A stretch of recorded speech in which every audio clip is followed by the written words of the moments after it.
Hi, in this episode, we're going to talk about vacations. Now, let me tell you something. I hate vacations. I don't hate my vacations. I hate vacations because vacations are the biggest deal breaker and often get in the way between a candidate and an employer in a hiring situation. Here's what happens. An employer wants to hire somebody, and the person they want to hire, they're going to put together a good salary package. They're going to put together a good benefits package. The candidate is very interested in the job. And at the last minute, what occurs is the company's standard vacation policy is 2 weeks. And then lo and behold, we find this candidate who has been working in industry for 10 to 15 years has 4 weeks of vacation. And there are companies and there are employers that have absolutely no flexibility on their benefit package. And we've been in situations like that. And I know most recruiters have been in situations like that. So you've got to go to the candidate and see if they want to give something up to get this job. And most of them, unsurprisingly, are very reluctant to do that. I think that is an enormous mistake that employers make. They do not recognize a few things.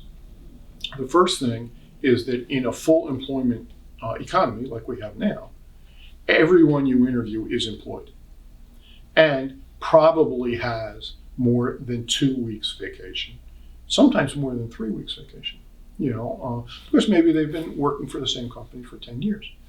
You want to hire them because they have job stability, they're not job hoppers, and that's why you want them, But for some unknown reason, you expect them to take a cut in vacation to go to work for you.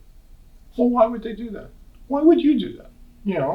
Some people will, maybe because the job is so enticing or because the salary is so good, but a lot of people won't, which means that you've got to reevaluate what your vacation policy is to get good people. And there is a reason you should be more generous for vacation, on vacation. And here's what it is.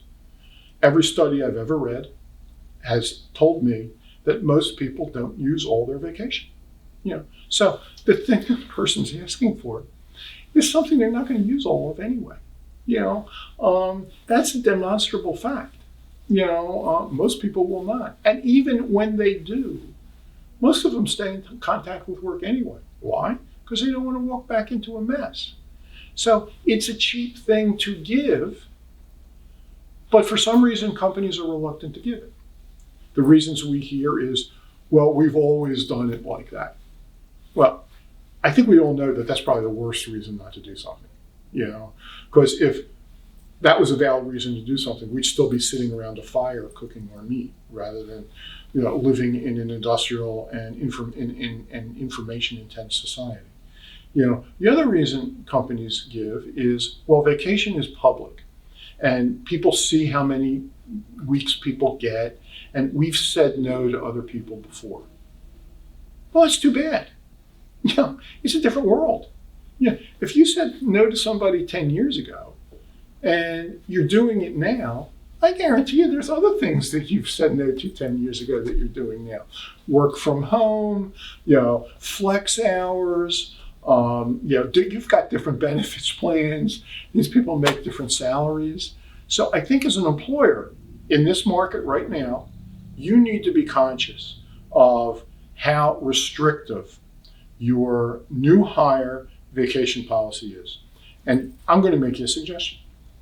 When you spec out a job, I know what you do.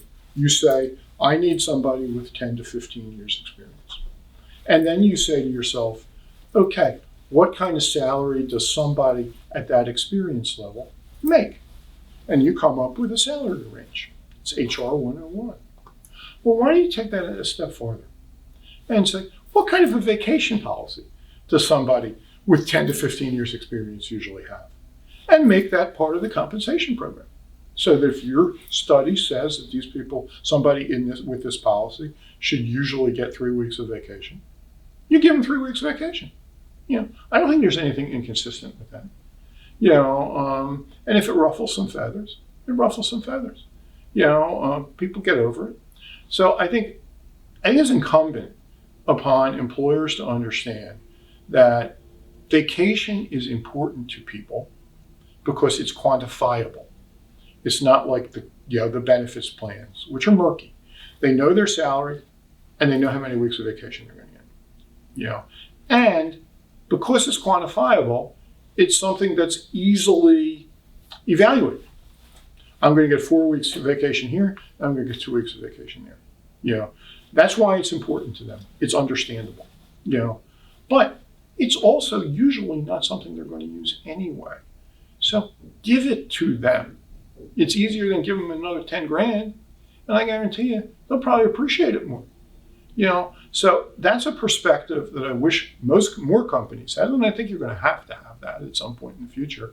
And hopefully we've given you a potential answer for that. So please don't look at this as a dogma, and it's something that, well, I've always done it, so I'm going to do it. Look at it as it's a new world. What can we do to make our vacation policy better? And what can we do to make our vacation policy help us get better people? So hopefully that's been of help. And of course, if you have any questions or any comments, you know where we are, Right Recruiting in Blue Bell, Pennsylvania.